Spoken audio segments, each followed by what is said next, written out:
Jaguars owner Jerry Jones. Jones is looking for a new coach.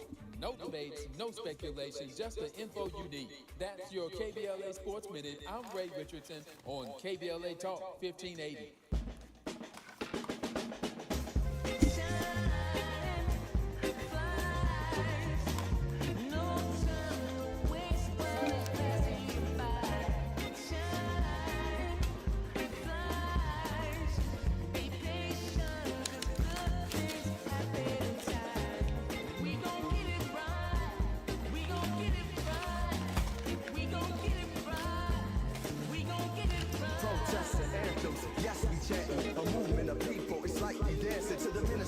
It's the energy of, in memory of them that we love. The trinity of the people, the peace, the power, the truth. We speak the powers even louder. We can say it blacker, we can say it prouder. A woman vice president that went to Howard. Now we talk helping black businesses, and our differences is magnificent. Bringing light to the point where the prisons is. I was no good like this where forgiveness lives. The ascension is to leave what's left behind and feed the seeds with deeds that bless the mind. Caress the mind and question justify. With you and God in time, I best align.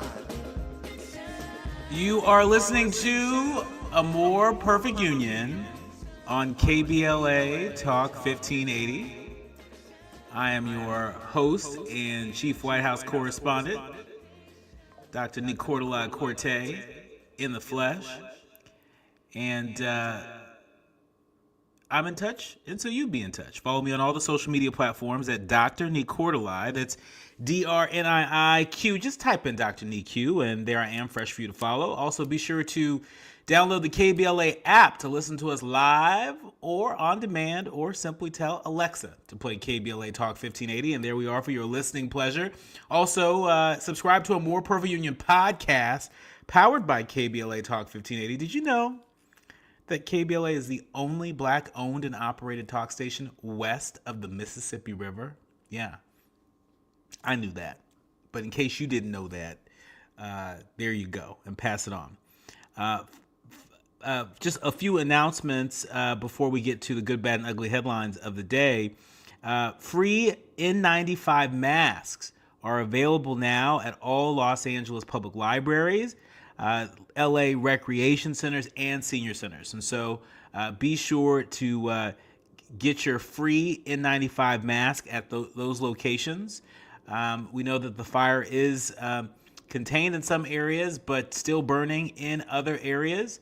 But the air quality is still not good. And so make sure you pick up your free N95 mask. Now it's time for the good, bad, and ugly headlines of the day. Kicking us off, more than 20 million egg-laying chickens in the United States died last quarter because of, that's right, you guessed it, bird flu. Bird flu. Data from the U.S. Department of Agriculture shows that that is the case, marking the worst toll inflicted on America's egg supply since the outbreak began. CBS News reporting that the record number of chicken deaths, which include those birds that were culled when infection was discovered in the flock, they come as figures show that egg prices have soared to the highest they've been in years, driven in large part by the virus. And so be careful out there. We know that taxpayers will pick up the tab, no surprises there, for the lost birds to incentivize farmers to quickly report and stomp out the virus. A USDA program pays producers for the eggs and poultry that they cull. And so that is good to know that the farmers won't be stiffed, but they'll get some necessary support. And hopefully those egg prices will come on down because, you know, I like eggs. I don't want to have to think twice about ordering them or purchasing them. In other news, right here in D.C., the vice president is not thinking twice about this invitation to Vice President-elect Vance. Harris declines to invite Vance for a courtesy visit to Vice President's residence before the inauguration. CBS News reporting that when J.D. Vance, his wife, Usha, and their 3 kids move into the Naval Observatory on January 20th, it will be the first time, their first time inside the white Queen Anne-style mansion that has been home to the vice president since 1970s. Vice President Harris has not extended an invitation for a formal sit-down or tour, according to multiple Democratic and Republican sources.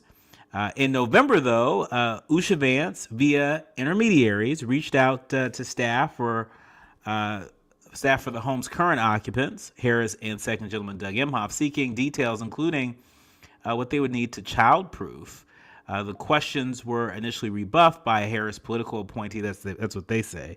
But there has since been communication between the Vance team and Navy aides who oversee the residence. It's important to note that before Christmas, Navy officials provided an overview of the house, discussed the layout of the residence, logistics, and practicalities of the move-in, and to help answer any questions the Vances had, according to a person familiar. And so spokespeople for Vance and Harris have declined to comment, but a little bit of a game of telephone here.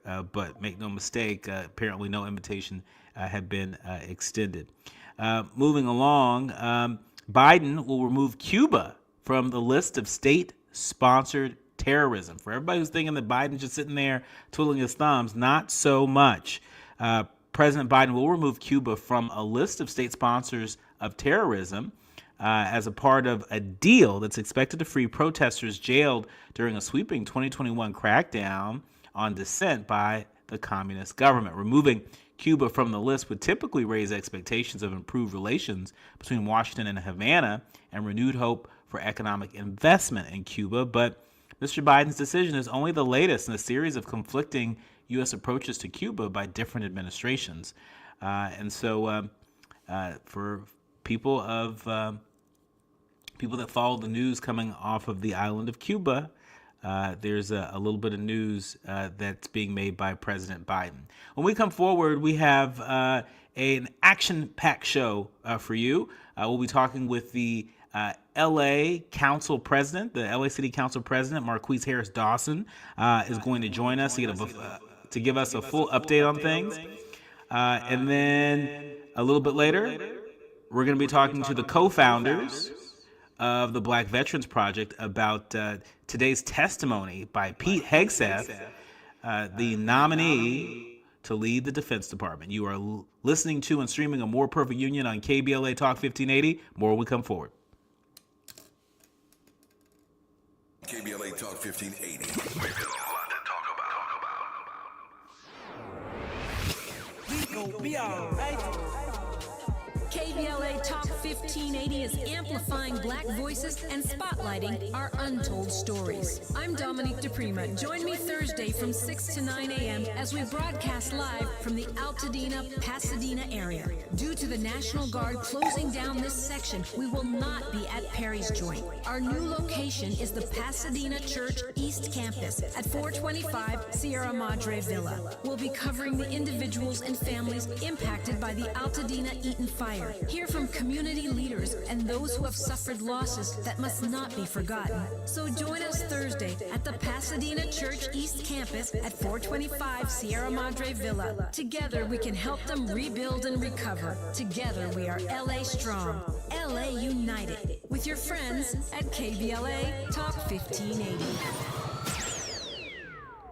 Time is up. The IRS is in full collection mode for 2024, issuing liens, levies, and garnishments to anyone who has a past tax debt or unfiled tax returns. Don't wait till it's too late. Your paycheck and bank accounts are at risk of being seized. Call now and stop the collection process today. If you're living check to check, no matter how much you're making, you still may qualify for the Fresh Start programs offered by the IRS to reduce or even eliminate your tax debt. It's just a 5-minute call to get your options, and it's free. If you owe back taxes, have years of unfiled tax returns, under audit, have a wage or bank levy, or finally just want to sleep better, business or personal, call the experts at Republic Tax Relief while there's still time. A+ rated by the Better Business Bureau, and tough. This veteran-owned company has the fight you need to take on the IRS. Don't go at it alone. The call is free. Call their hotline number now, 800-652-1714. That's 800-652-1714. Find out if you qualify today. Call 800-652-1714 or go to republictaxrelief.com. KBLA Talk 1580. We've got a lot to talk about. KBLA KBLA Talk 1580 is committed to self-care and community well-being. Walk Good LA was formed in June 2020, inspired by the Black Lives Matter movement and the beginning stages of the COVID-19 pandemic. What began as a few minutes of breath work and yoga meditation before protests against police brutality turned into a safe space for the community to heal in hard times. The immensely positive response from the community transformed the momentum into a movement. Today, Walk Good LA is a Black and brown-led community wellness organization based in Los Angeles. They provide spaces for healing through community yoga classes, guided meditations, hikes, run clubs, and other activations throughout Los Angeles that attract hundreds of members weekly. With the help of Propel and Michael B. Jordan, they now have a yoga and wellness studio in Los Angeles called the Walk Good Yard. To join their mailing list and connect with healing spaces, please visit walkgoodla.org. That's walkgoodla.org. Or find them on Instagram at walkgoodla. This is a community call to action, a community call to healing from KBLA Talk 1580. National news, the consequence, informed opinion, and analysis beyond the headlines. You're listening to A More Perfect Union on KBLA Talk 1580. You're listening to A More Perfect Union on KBLA Talk 1580. I'm Dr. Nicordelai Corte, and I'm delighted to welcome LA City Council President and Morehouse man Marquise Harris Dawson. Marquise, are you there? I'm here. How are you? I'm well. How are you? You know, I've been better, but we're coming along. We sure are. What a difference a week makes. Can you share with us where you are in the city and what's the state of play in the city? I know there was a lot of questions about whether or not the Santa Ana winds were going to pick up today and how that might hamper efforts to stomp out these fires. Down Los Angeles, so far the winds are calm, but we've got staff in the emergency center monitoring the winds. We're bracing for a tough night tonight, and then hopefully we'll get a little bit of a respite and some time before the rains come, because we also have the threat of mudslides that'll come now that we have all this property, all this land that's vacant. So folks are being way more vigilant now. Being much more careful about fire, careful about accidental fires. So I'm very hopeful that we'll get through this next 24, 36 hours without any more major events. Now, Marquise, I know when you became the LA City Council president, when a lot of people sort of ask, like, what's on your agenda? You reportedly have made it a point to focus on elevating issues such as housing and tenants' rights and climate change. And it seems to me that the LA wildfire seems to be a convergence of the climate crisis, the housing affordability crisis, and also the property insurance crisis. Can you talk to us about any immediate or near-term actions that the LA City Council is looking to take, particularly on the insurance front, to make sure that folks who've been impacted have the support and resources that they need and aren't stiffed by their insurance companies?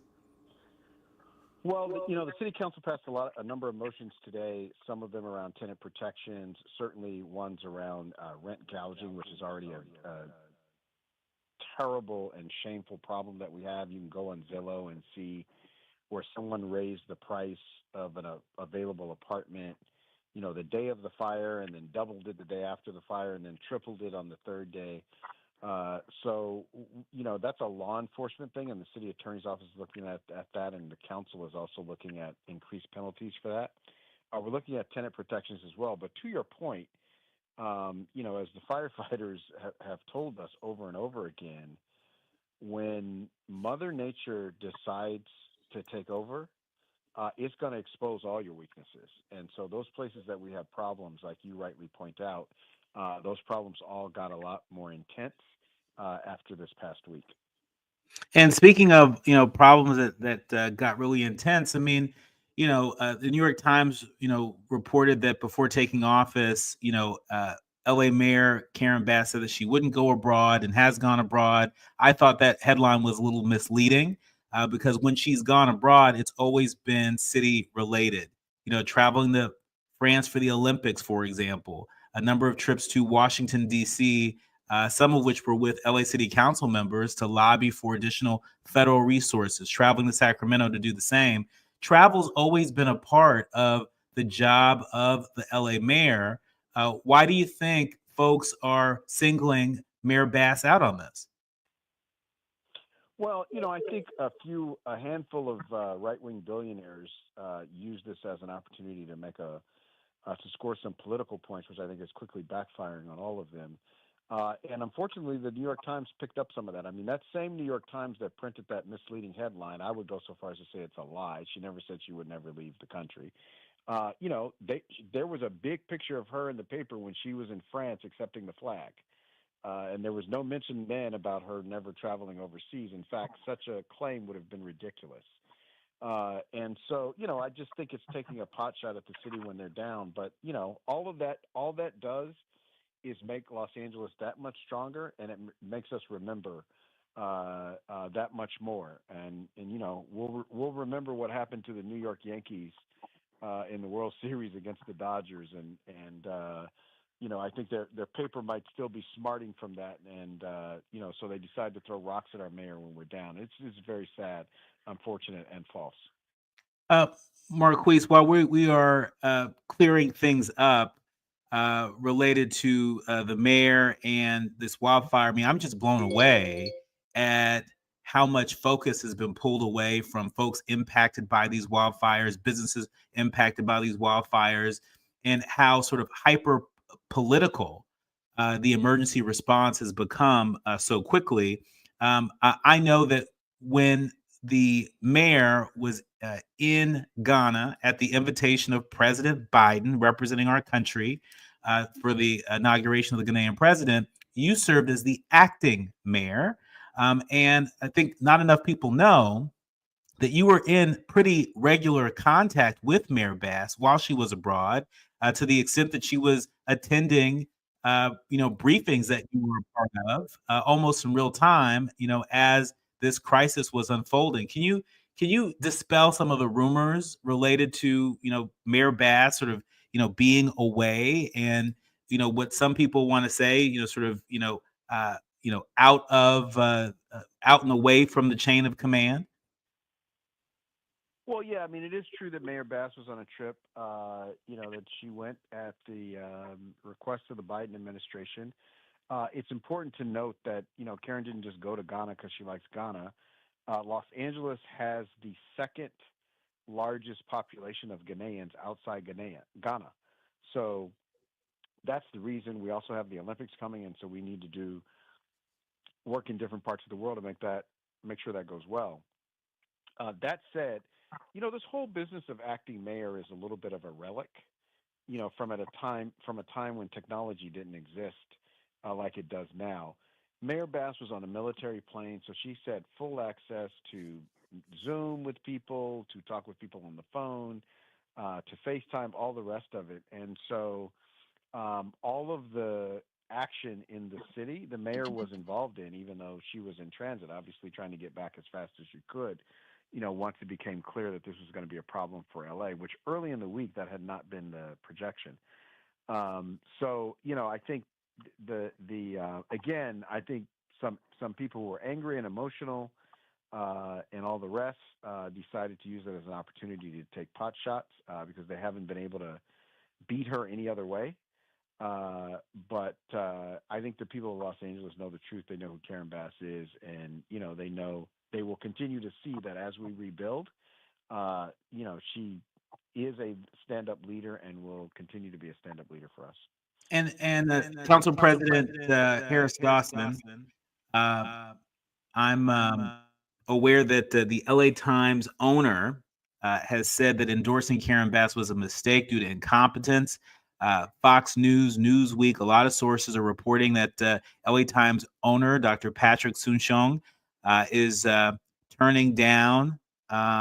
He's turning on Mayor Bass. He called his paper's endorsement of Mayor Bass a mistake during an appearance on the Two-Way podcast on Monday. The LA Times, of course, endorsed Bass during the 22 mayoral election. He said at the LA Times, we endorse Karen Bass. I think right now that's a mistake, and we admit that. Do you think it's appropriate for the publisher of the Los Angeles Times to seemingly attempt to rescind the endorsement of the Times when it comes to Mayor Bass?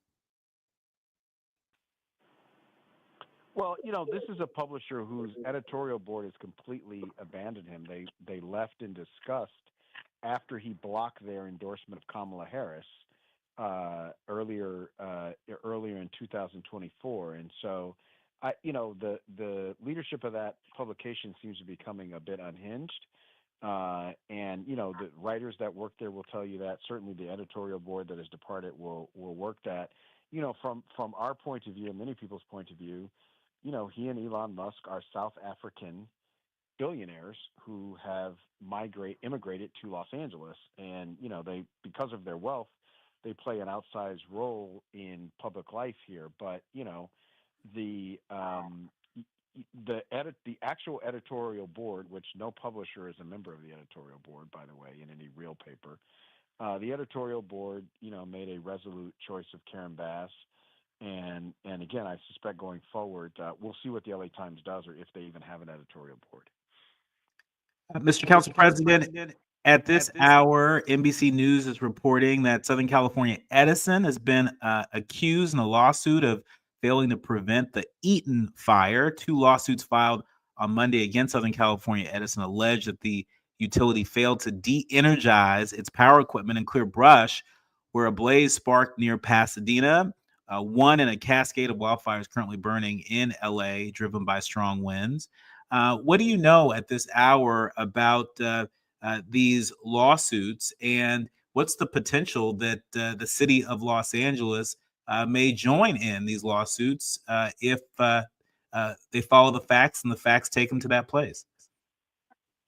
Well, the Eaton Canyon fire did not get particularly close to Los Angeles. I can't imagine we're going to be engaging in that. I haven't gotten briefed on those lawsuits or, what the situation with Southern California Edison is. I will remind your listeners that that kind of event has become far too commonplace here in California. PG&E and other electric providers, utility providers, have been sued and gotten very big judgments because full neighborhoods burnt down in exactly the same way. So again, not an LA issue. Haven't been briefed on it, but all too familiar here in the state of California. Mr. Council President, I saw Congressman Judy Chu on ABC News this afternoon. Apparently, there's a letter that the LA delegation, congressional delegation, has sent to President-elect Trump, inviting him to Los Angeles to tour the area, and really an extension of an olive branch. You were on with Jonathan Capehart on the Sunday Show on MSNBC, saying that you'd be excited for President-elect Trump to visit California. If he takes the LA City Council, the LA delegation, if he takes folks up on their offer, where would you like to take President-elect Trump, and what will you tell him? Well, we'll take him to the Pacific Palisades, and I'd want him to hear firsthand from the families and men and women that were affected by, the devastation of this neighborhood. And I'd hope he, visit with some of our firefighters and first responders, and some of our small business owners. I think anybody who comes face to face with the grief and the enormity of the loss, it's impossible for it not to touch the humanity in you, no matter how deep that humanity is inside you. And so that's the first place I would take President Trump were he to decide to visit the victims here in Southern California. Are you confident that with this transition of power, I know that President Biden and Vice President Harris have committed what appears to be sort of an unprecedented level of federal resources to California. in the weeks and days ahead. We know that some of those resources may run out in as many as 180 days. Some of them maybe a year from now. Is there any concern that President Trump, who seemingly is not a big fan of a lot of California politicians and California politics, is there a real fear that the federal government may turn their back on the people of Los Angeles and the people of California? Well, I think the thing is this, whether you like the politicians or not, or whether the politicians like the president or not, here's the reality if you, as you assume the presidency. Los Angeles is an absolute economic engine for the country, not just California, not just Southern California, not just LA County, the United States. Literally 1 in 4 of every new job in the United States is created in California. 1/3 of all new jobs in California are created in LA County, in the city of LA.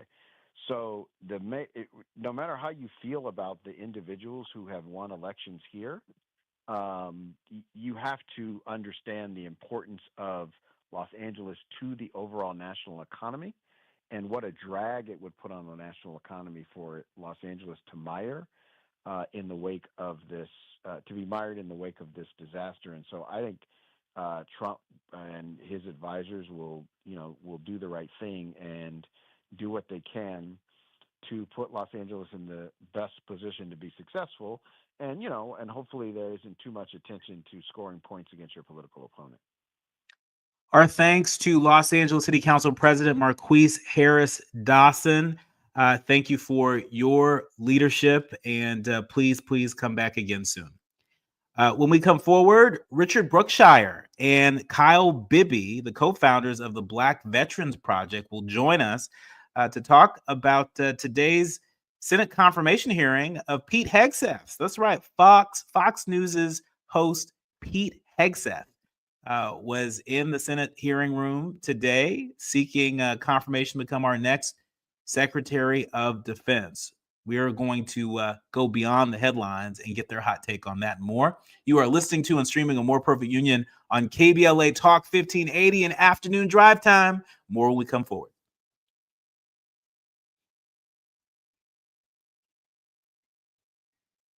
To national politics, elections, identity, culture change, and social justice. You tuned into the right place. A More Perfect Union continues when we come forward. The wind is blowing cold. Have we lost our way tonight? Have we lost our hope to sorrow?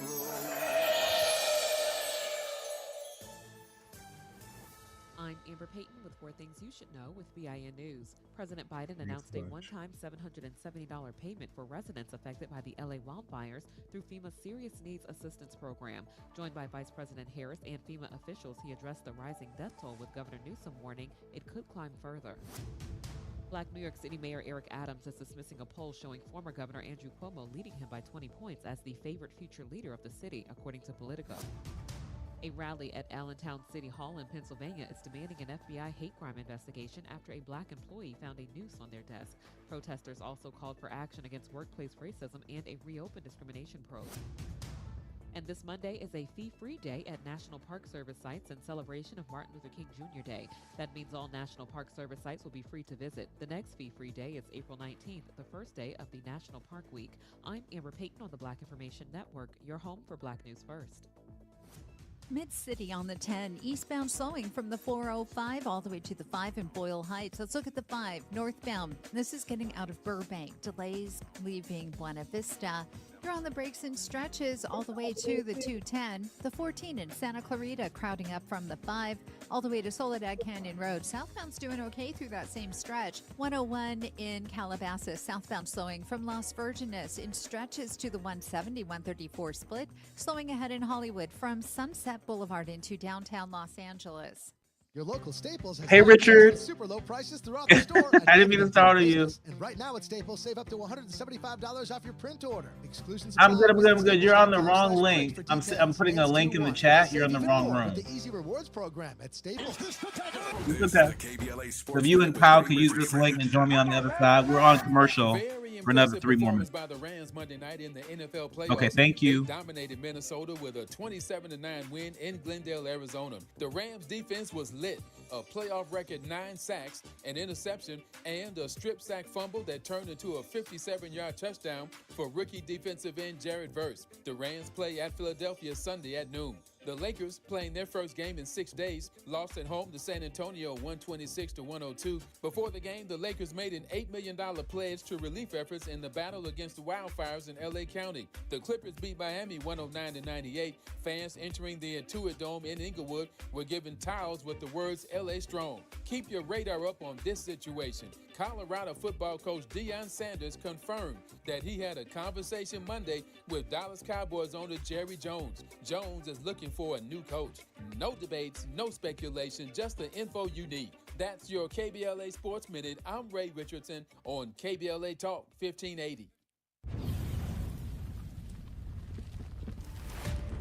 To our beloved greater Los Angeles community affected by the devastating wildfires, we stand with you. From all of us at KBLA Talk 1580, our hearts go out to those who've lost loved ones, homes, businesses, belongings, and precious memories. In these challenging times, we're here to keep you informed and connected. For the latest updates, resources, and ways to help your neighbors in need, stay tuned to KBLA Talk 1580. Together, we'll rebuild. Together, we'll recover. Together, we are Los Angeles strong. KBLA Talk 1580. Your voice, your community, your station.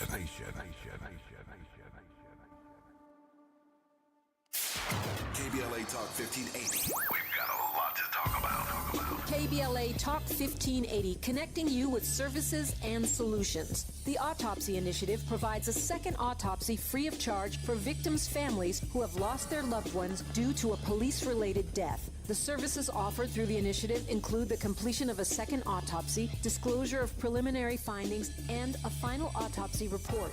A police-related death is when an individual is harmed by police officers using deadly force, which results in an individual's death. Police-related death includes in-custody deaths, including those that arise during contact with law enforcement officers during arrest, pursuit, booking, transport, or incarceration. The Autopsy Initiative has a team of board-certified pathologists on call. An autopsy request may be completed by anyone with a close relationship with the victim, which may include the victim's spouse, partner, relative, close friend, or lawyer. To request a free second autopsy for a victim of police violence, please visit knowyourrightscamp.com. That's knowyourrightscamp.com. Then click on Autopsy, then click on Request. At KBLA, we believe in justice for victims of police violence. We say their names, and we don't black down. This is a community call to action from KBLA Talk 1580.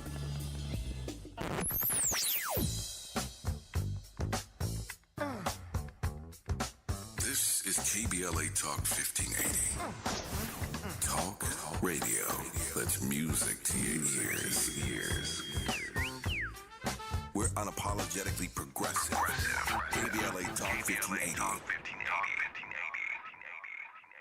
Now back to building a more perfect union on KBLA Talk 1580. You are listening to A More Perfect Union on KBLA Talk 1580. I'm Dr. Nicordelai Corte, your host and chief White House correspondent. I'm in touch, and so you be in touch. Be sure to follow me on all the social media platforms at Dr. Nicordelai. That is Dr. NQ, if you want a little easier way to find me. I'm really delighted this half hour to be in conversation with Kyle Bibby and Richard Brookshire. They are the co-founders of the Black Veterans Project. And as I was watching the Senate confirmation hearing of Pete Hegseth, as in Fox News host, Pete Hegseth, as I was watching that, I was thinking, who do I want to talk to tonight to really unpack this? And right away, I thought of the folks over at the Black Veterans Project. And so Richard and Kyle, welcome to the show. Thank you. It's good to see you. Happy New Year. It's good to see you too. Yes, happy New Year to both of you. So, first things first, what was your initial impression of today's confirmation hearing with Pete Hegseth? Richard, kick us off. Yeah, I was busy today, so I did not waste my time watching 4 hours of Pete Hegseth lying to a camera. But I mean, I did see some highlights, so I can speak to what I saw.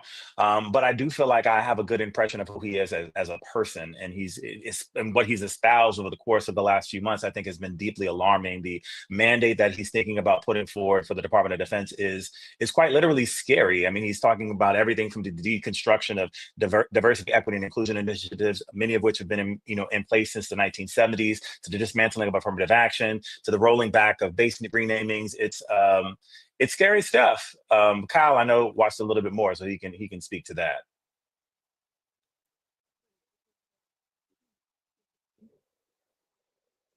Oh, Kyle, we can't hear you.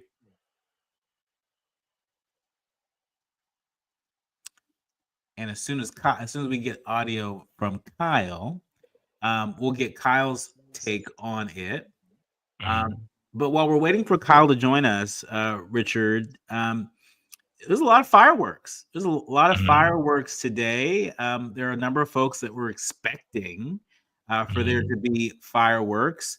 Talk to us about just sort of the morale as you talk to some of the veterans, that are often apolitical, right? I mean, they really believe in putting country first. And so, have you heard from some of the Black veterans that you all work with, about today's confirmation hearing, or really just even some of the names that have been circulated to lead, our nation's national security interest? Yeah. Well, I think Hegseth is the perfect example of the fact that vets are actually not apolitical. I think it's a farce to say that they are. Service members, folks who are actively in uniform, certainly there's, supposed to be a country first narrative. But, having served 7 years, in the infantry as an infantry combat medic, I can say that like politics runs deep. And like just because somebody puts on a uniform, their politics don't necessarily, disappear. And so Hegseth obviously is a vet engaging in a very political project.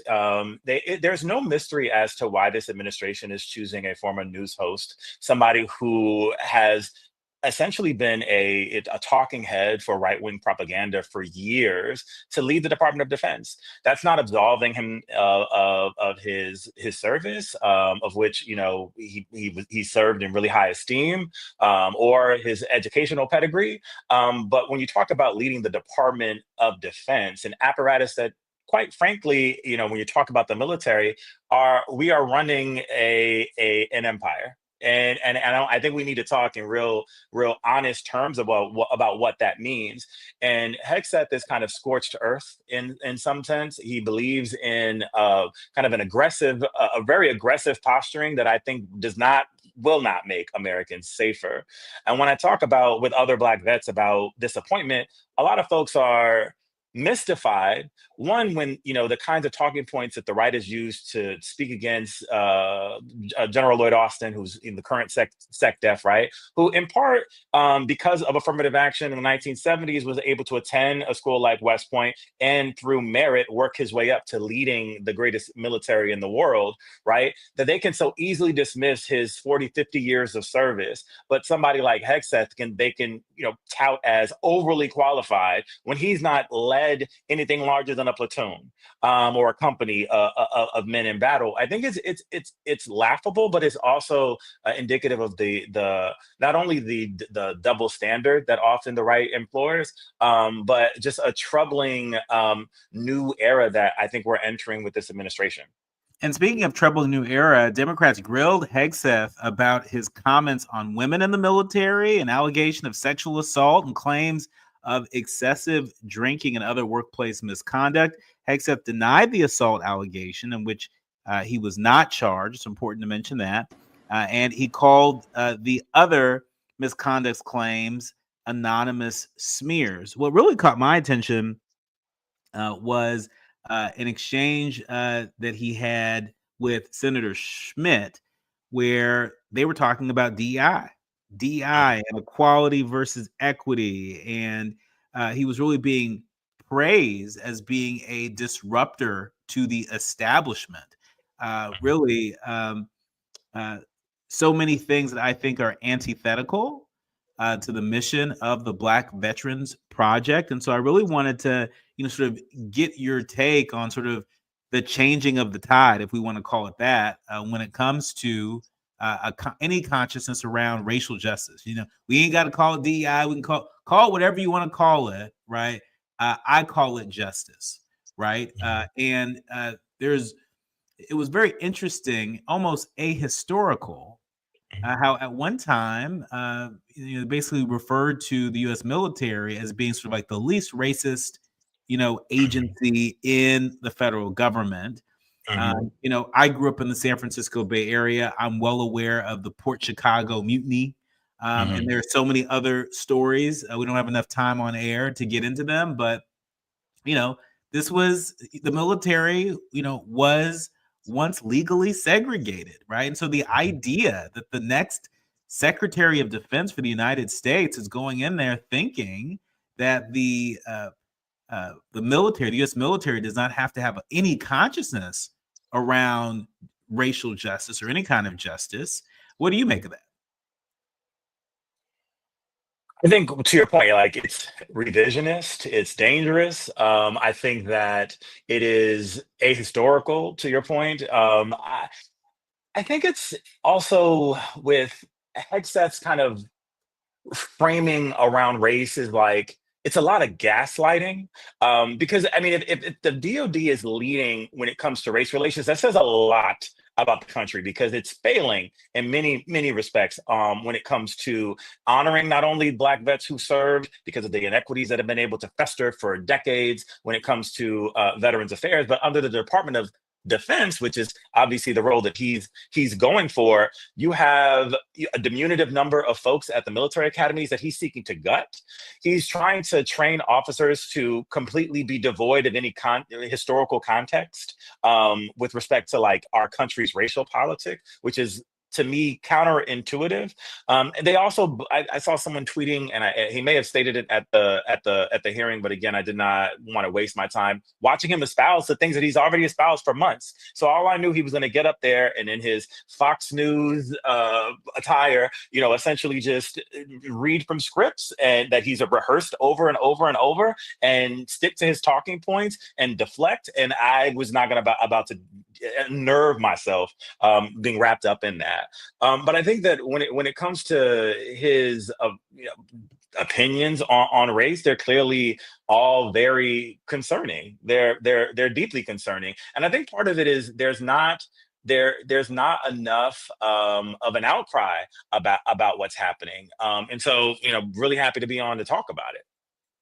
Well, just as you were sharing that, NBC News is reporting some breaking news that Republican Senator, one previously seen as a roadblock to Pete Hegseth's nomination, says that she'll back him to lead the Pentagon. Senator Joni Ernst of Iowa, who was previously seen as a key Republican skeptic of Pete Hegseth's nomination to lead the Pentagon, said that she will support him after his performance at today's confirmation hearing.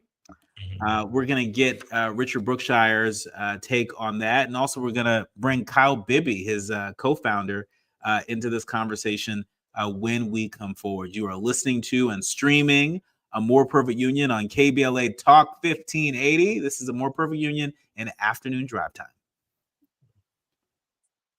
As good as this promise, this is A More Perfect Union on KBLA Talk 1580. We've got a lot to talk about. KBLA Talk 1580. We've got a lot to talk about.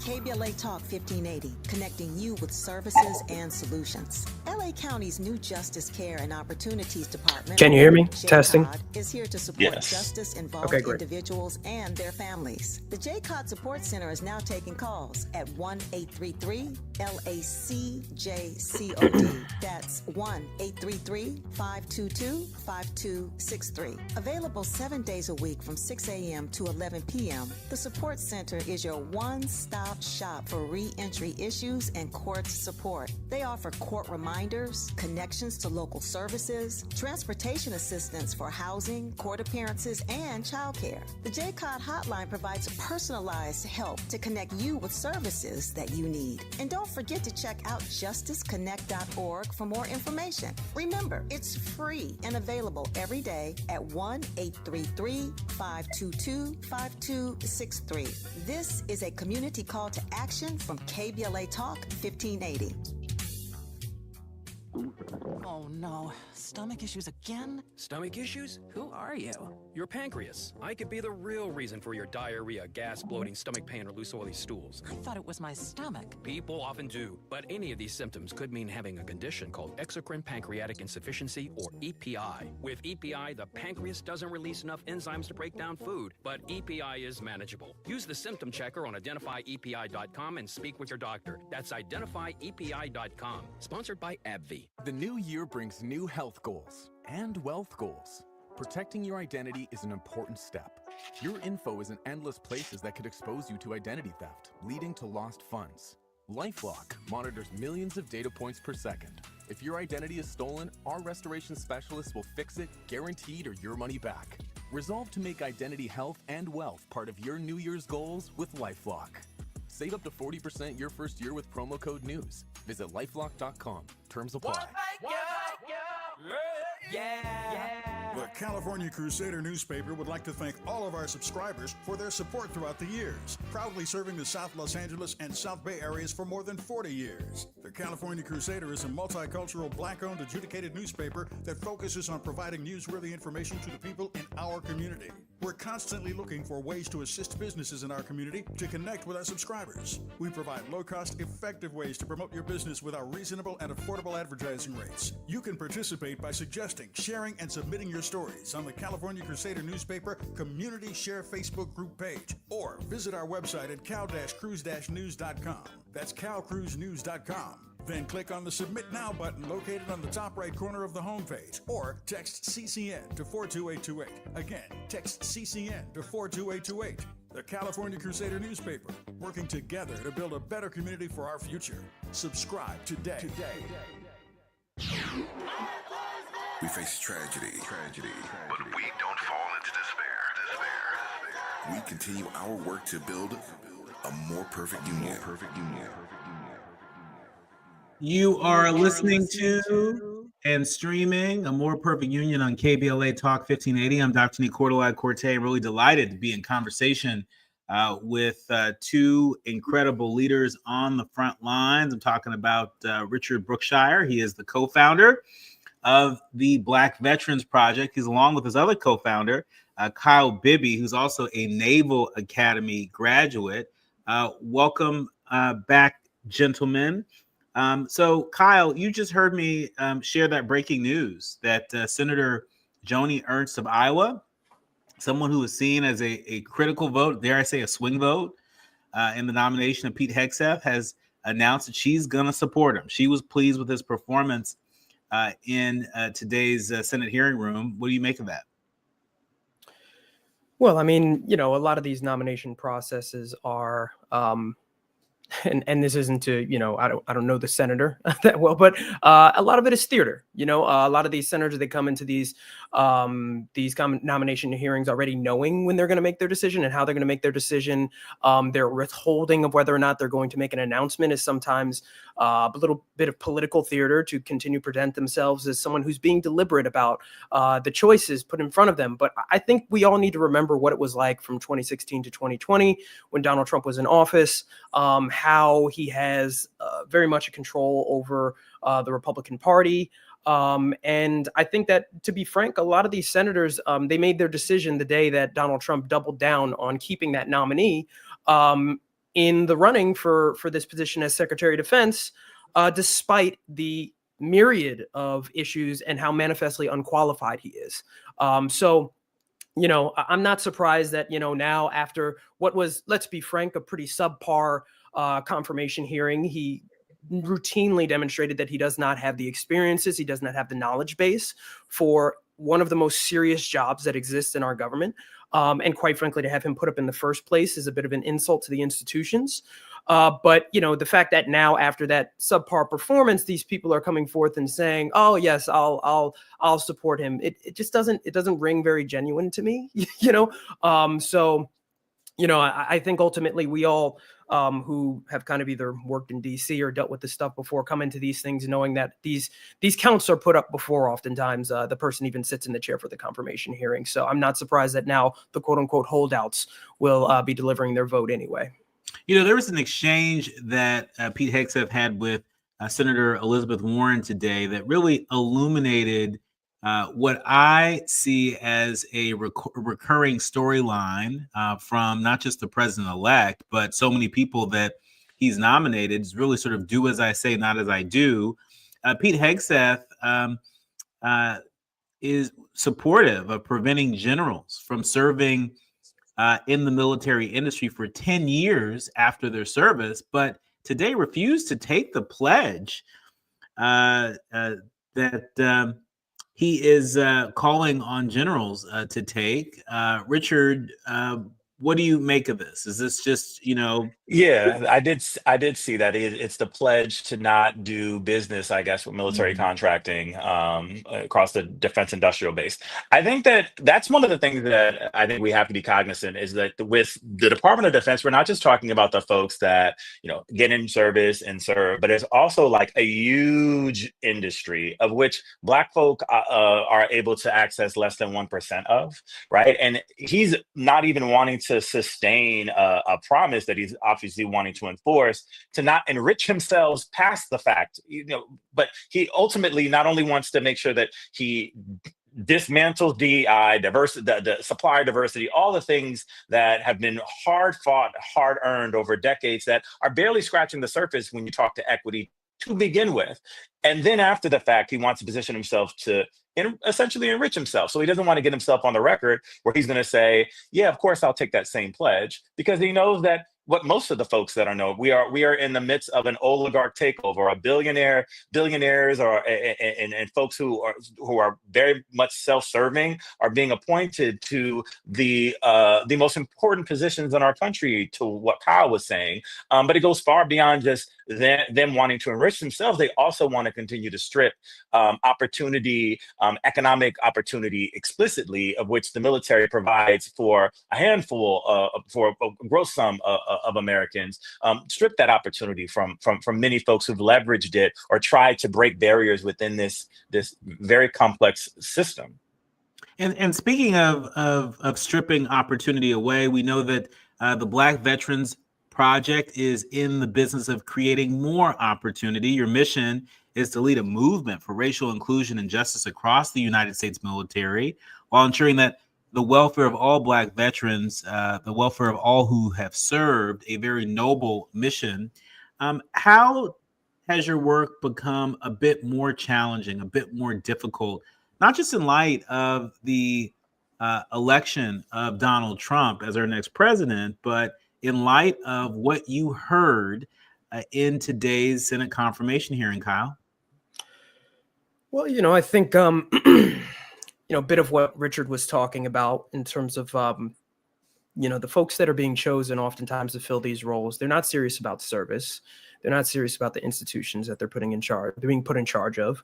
Pete Hegseth has a career of, financial irresponsibility, and at nonprofits and the private sector, and I think ultimately, that makes it harder for organizations that are very serious about trying to reform our government for the better when we have people who are not serious about their job and they have a career of demonstrating that they're not equipped to actually run complex organizations. The bureaucracy at the DoD is already large. It's cumbersome. One of the major questions honed in on today was regarding audits from Senator Duckworth. What is your experience doing any sort of audit of DoD? Audits aside, we have to try and navigate the bureaucracy at the VA. We have to try and navigate the bureaucracy at the Department of Defense. And if it's under poor leadership, it makes it more difficult for us to be able to do this work. And not just us, the entire industry of service organizations and advocates who care about veterans and our benefits and really having a safe country and being able to access those benefits to people who served our country. So ultimately, it makes it more difficult in that sense. But, I'll add, Pete Hegseth was flagged as a possible insider threat by some of his fellow service members leading up to a deployment with the National Guard in Washington, D.C. in 2021. And really the concern was around potential ties to white supremacist organizations. And, I don't find it a coincidence that a day or two ago, he also said that he's interested in bringing Confederate names back to military bases. I don't believe in that much coincidence. So aside from the fact that we're looking at potentially a, more institutions that we need to work. Yeah. And in our final minute, Richard, I want to give you the last word here. During today's confirmation hearing, one of the questions posed to Pete Hegseth is, would you carry out an order to shoot protesters in the leg? This is an order that then President Trump had given to his defense secretary, who would not act on that order. Talk to us about how some of the activism and protest work may be, challenged all the more with these sorts of leaders at the helm. Yeah. Well, we know that that's what Trump's MO has been. I mean, he set the stage for that, 4 years ago with January 6th. And obviously the reelection has given some supposed mandate that anything that he says should go. And ultimately the folks because there will be a massive movement of people who want to preserve our democracy are going to push back against these absurd policies to gut agencies, to gut services to Americans, to reimagine this country in the worst way possible. Certainly there's going to be pushback. And there's a reason why they're appointing a Fox News host to be the Department of Defense, to not only just be a talking head, but to be somebody who can easily leverage the DOD to their own propagandic ends. And ultimately, it's a dangerous time, but it's something that our ancestors have had to deal with in other ways, maybe not in this country, but certainly in other places. And if we want this democracy to exist, then we're going to have to see through it, and ultimately, I know that the light will win. We're not going anywhere. So ultimately, we just keep on doing the good work. Yeah. Our thanks to Richard Brookshire and Kyle Bibby, the co-founders of the Black Veterans Project. Thank you for giving us your hot take on this fast-moving story. I have a feeling we'll be having you back again very soon. Thank you for having me. You're listening to A More Perfect Union on KBLA Talk 1580. In our next hour, you don't want to miss my conversation with Nana Gyamfi. She's the executive director of the Black Alliance for Just Immigration. She just came back from Ghana, and she has a lot to say. More when we come forward.